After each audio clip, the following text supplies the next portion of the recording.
জুমার দিন আসরের নামাজের পরে একটি দোয়া 100 বার পড়ুন, আপনার সম্পদ বেড়ে যাবে। আল্লাহ পাক রব্বুল আলামিন সকল অভাব দূর করে দিবেন। সকল অভাব দূর করে দিয়ে আল্লাহ পাক রব্বুল আলামিন রিজিকের ব্যবস্থা করে দিবেন।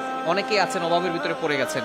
অভাবে পড়ে গেলে আমরা মানুষের কাছে যাই, আত্মীয় স্বজনদের কাছে যাই, আমরা আমাদের কাছে যারা ধনী আছে তাদের কাছে যাই, এমপির কাছে যাই, মন্ত্রীর কাছে যাই, মিনিস্টারের কাছে যাই। খবরদার, আপনার যা কিছুর প্রয়োজন আপনি প্রথমে আল্লাহর কাছে চাইবেন। দেখবেন আল্লাহ যদি দেন, আল্লাহর ভান্ডারে কম নাই। মানুষ দিলে শেষ হয়ে যায়, আল্লাহ দিলে কখনো শেষ হয় না। এজন্য জুমার দিন হচ্ছে leader of the all days, সাইয়্যিদুল আইয়াম, সকল দিনের সর্দার। আর এই জুমার দিন কিছু সময় আছে যেই সময় দোয়া করলে দোয়া কবুল হয়।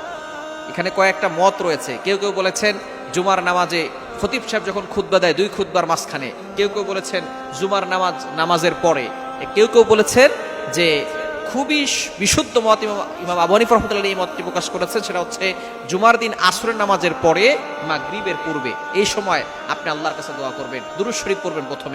প্রথমে দুরূদ শরীফ পড়বেন, তারপরে আপনি ইয়া হাইয়্যু ইয়া কাইয়্যুম বিরহমাতিকা আস্তাগীথ, ইয়া হাইয়্যু ইয়া কাইয়্যুম বিরহমাতিকা আস্তাগীথ। এই দোয়াটা কিন্তু বেশি কঠিন না, একেবারে সহজ দোয়া। ইয়া হাইয়্যু ইয়া কাইয়্যুম বিরহমাতিকা আস্তাগীথ, এই দোয়াটা 100 বার পড়ে এরপরে আবার দুরূদ শরীফ পড়ে আল্লাহর কাছে দোয়া করবেন। ইয়া হাইয়্যু ইয়া কাইয়্যুম, আল্লাহ তাআলার গুণবাচক দুইটা নাম, এতটা পাওয়ারফুল এই নাম দুইটি। এই দুইটি নামকে ইসমে আজম বলা হয়। কুরআনুল কারীমের ভিতরে সর্বশ্রেষ্ঠ একটা আয়াত আছে, আয়াতের নাম কি বলেন তো? আয়াতুল কুরসি। আয়াতুল কুরসি হচ্ছে কোরআনের ভিতরে সর্বশ্রেষ্ঠ আয়াত। সূরার ভিতরে অনেক ফজিলতপূর্ণ সূরা রয়েছে, তবে শ্রেষ্ঠ আয়াত হচ্ছে আয়াতুল কুরসি। এই আয়াতুল কুরসির ভিতরে এত ফজিলত কেন জানেন? এই আয়াতুল কুরসির ফজিলত এত বেশি এই জন্য যে এই আয়াতুল কুরসির ভিতরে আল্লাহর পরিচয় রয়েছে এবং আল্লাহ তাআলার গুণবাচক এবং পাওয়ারফুল দুইটা নাম রয়েছে। আল্লাহু লা ইলাহা ইল্লা হুয়াল হাইয়ুল কাইয়্যুম। এই হাইয়ুল কাইয়্যুম পড়ে 3 বার পরে যে ব্যক্তি আল্লাহর কাছে দোয়া করবে, আল্লাহ তাআলা তার দোয়াগুলো কবুল করে নেবেন। সুতরাং আপনি জুমার দিন আসরের নামাজের পরে মাগরিবের পূর্বে এই সময়টা আপনি প্রথমে 3 বার দুরূদ শরীফ পড়বেন, শেষে 3 বার দুরূদ শরীফ পড়বেন, মাঝখানে 100 বার ইয়া হাইয়্যু ইয়া কাইয়্যুম বিরহমাতিকা আস্তাগীথ, ইয়া হাইয়্যু ইয়া কাইয়্যুম বিরহমাতিকা আস্তাগীথ, ইয়া হাইয়্যু ইয়া কাইয়্যুম বিরহমাতিকা আস্তাগীথ। 100 বার পরে দুরূদ শরীফ পরে আপনি আল্লাহর কাছে দোয়া করবেন। আল্লাহ পাক রব্বুল আলামিন আপনাকে সম্পদের ভান্ডার দিয়ে দিবেন। আল্লাহ তাআলা আপনাকে গুপ্তধন দান করবেন। গায়বী ভাবে আল্লাহ তাআলা রিজিকের ব্যবস্থা করবেন। রিজিক নিয়ে টেনশন করছেন? রিজিক নিয়ে টেনশন করতে হবে না।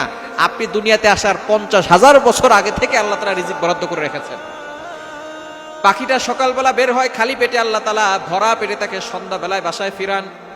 পৃথিবীর ভিতরে অনেক বড় বড় প্রাণী আছে, সাগরের ভিতরে বিশাল বড় বড় তিমি মাছ আছে, এক বেলা কয়েক টন খাবার খায়।